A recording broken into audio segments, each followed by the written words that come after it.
After being handed a 5-year max contract extension this summer, Tyrese Maxey would be the first one to admit to you that his play to begin the season wasn't up to par, wasn't up to expectations.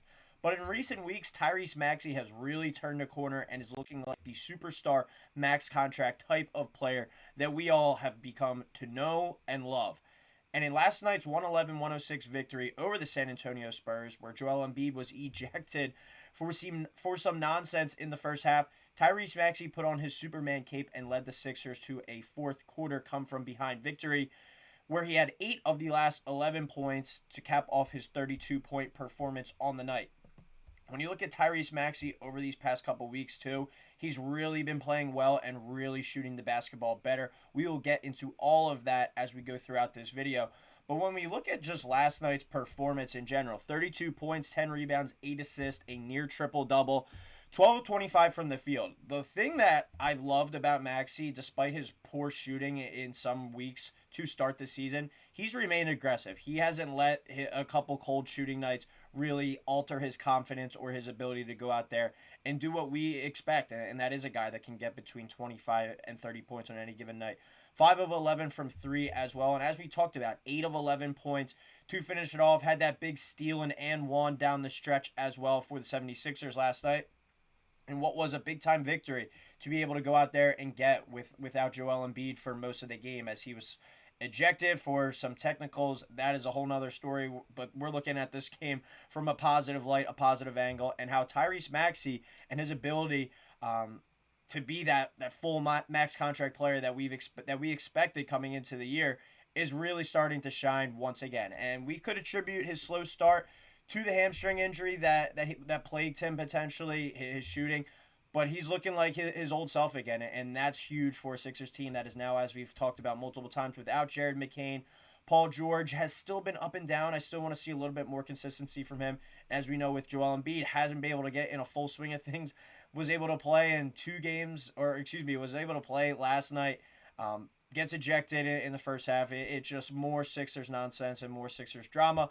But that is what life is as a Philadelphia 76ers fan. That's what we've came to know. But when you look at Tyrese Maxey, though, and last night, 32 points, 10 rebounds, 8 assists, for a game basically that you're without Joel Embiid the whole time, those are the type of performances that you need. You need him to be able to go out there and step up and take over in these fourth quarters. And that is some serious momentum that we've been getting from Tyrese Maxey recently, and hopefully going forward as well, because he's going to be obviously dependent on a ton more now with Joel Embiid being a questionable player pretty much every night, whether he's going to suit up or not. Paul George has been up and down, as we talked about, and now you're without Jared McCain for most of the season. You need Tyrese Maxey to go out there and play like every cent of that max contract that he was given at the beginning of the year. And when you look in recent weeks, Tyrese Maxey has really turned it on. He's now 6 straight games where he's hit at least 3 3-pointers. And you look at the little 3-game stretch before that, 1 of 7, 0 of 7, 1 of 7. He's really started to shoot the basketball better, and that is a key ingredient for this Sixers team. You can also look at the scoring has become a lot more consistent. He's averaging 24.7 points per game in the month of December, and that's needed from him. That, especially if Joel Embiid is not going to be 100% himself, if Joel Embiid's kind of in that ballpark of 25 to 26, 27 points per game as well. Paul George probably going to be hovering around 18 to 19 points per game throughout this season. Tyrese Maxey needs to be averaging this on a consistent basis and shooting the ball. And as I said at the beginning, I love to see his aggressiveness and his consistency with his aggressiveness remain steady throughout the season. Like last night, 41 minutes, 25 field goal attempts without Embiid for most of the game. Those are the type of games and performances that we've come to know from him and expect from him. But it's good to see them attribute to wins, because there's been times in the past where Tyrese Maxey's gone out there, had 35, had 40 points, taken 20 to 25 shots, had a good statistical game himself, but it's led to a loss. It was really good last night to see him take over in that fourth quarter. 8 of the last 11 points for the Sixers, have a near triple-double, 32, 10, and 8, and lead the Sixers to a come-from-behind victory. They need as many wins as they can get, as we know with the slow start to the season, and for Tyrese Maxey to be able to take that kind of next leap, that next step. That's what we're looking forward to for the next kind of era of Sixers basketball. Can Tyrese Maxey be that 1A type of option for you. And he showed last night the ability to do that. Now it's, can he kind of turn the corner and do that more consistently? And as we said at the beginning, with a slow kind of start to the season, the numbers are starting to round into form. The 3-point percentage is still not ideal, still not what we expect from him. But those numbers have been getting better in the recent weeks. The volume's still there with shots. He just has to start knocking them down at that 40% clip that we're used to seeing. But 25 points a game, 5 assists per game, 2 steals per game. He had a big defensive play last night. His numbers are starting to round back into form, into the player that we know and love with Tyrese Maxey. So when you look at last night's victory for the Sixers, it was a controversial game, a very wild game in terms of the referee and the officiating. I believe we'll have a video out on that today from Sean Bernard. But when you look at last night, Joel Embiid limited to 14 minutes. Once again, the Sixers have only played, excuse me if I'm wrong on this, but it's either 2 or 3 full games with Embiid, George, and Maxey, which is pretty wild as we are approaching New Year's. But the rest of the squad last night didn't have a great game. I mean, Paul George, what I've been asking for him is a little bit more consistency. He did rebound the ball still well, 19 points, not a really efficient night shooting, but Tyrese Maxey was kind of able to make up for that and take over a little bit down the stretch. When you look at Kelly Oubre, it's now been a couple games in a row where he's been struggling. Yabusele, though, a guy that really stepped up and played well off the bench last night. So when you're down a guy like Joel Embiid, obviously other people are going to have to step up, and you want to see Tyrese Maxey kind of take the reins there, be the leader in that type of situation, and he did that last night. But a guy like Gershon Yabusele was able to step up as well, and that's going to be a key factor for this team. Who else are you able to get these contributions from, especially with Jared McCain out of the lineup now as well? But going forward now, the Sixers match up on Christmas Day against the Boston Celtics. Joel Embiid, it sounds like, will be available. Paul George should be available. What do the Sixers look like kind of at full health? We know they're now down with Jared McCain now most likely out for the season. Obviously out for this game against the Celtics. We will see if he's able to return later down the road.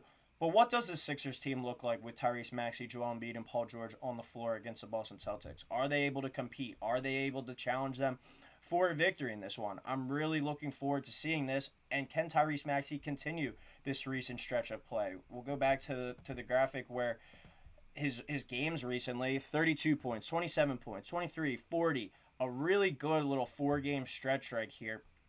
That should be the type of player that we expect night in, night out. Sure, you're allowed to have an off night every once in a while, but some of these games have been really encouraging as well from the rebounding and assist perspective. You look a couple weeks ago, back on the 8th against the Chicago Bulls. That was a game that Joel Embiid, Tyrese Maxey, and Paul George were all able to play together. A rare one, but leads to a victory, an 8-point victory, a triple-double from Tyrese Maxey. Last night even too, Embiid limited due to the getting ejected in the first half. But Tyrese Maxey still a near triple-double. He plays better. It's no sugarcoating it. He plays better when there are better players around him. And that's not some cracking the code, some massive find of information. But he plays a lot better when he has other guys around him and he doesn't have to do everything himself. But it was really great and really encouraging last night to see him be able to step up, especially down the stretch in the fourth quarter, and lead the Sixers to what was a much-needed victory as they continue to climb out of this hole that they dug themselves in earlier in the season. So it's great to see Tyrese Maxey looking more and more like himself, and it's going to be even more great to see him working alongside Paul George and Joel Embiid, hopefully both, at a healthy clip moving forward. Things are starting to turn the corner, I think, for the Sixers team. Once again, it's a shame that Jared McCain's out. But you're gonna need other guys to step up. But this team is still built around Joel Embiid, Paul George, and Tyrese Maxey.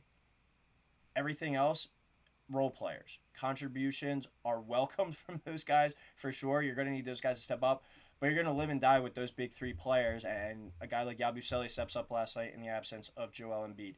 Kelly Oubre is a guy that's been playing really well this season. Has had a rough past couple games.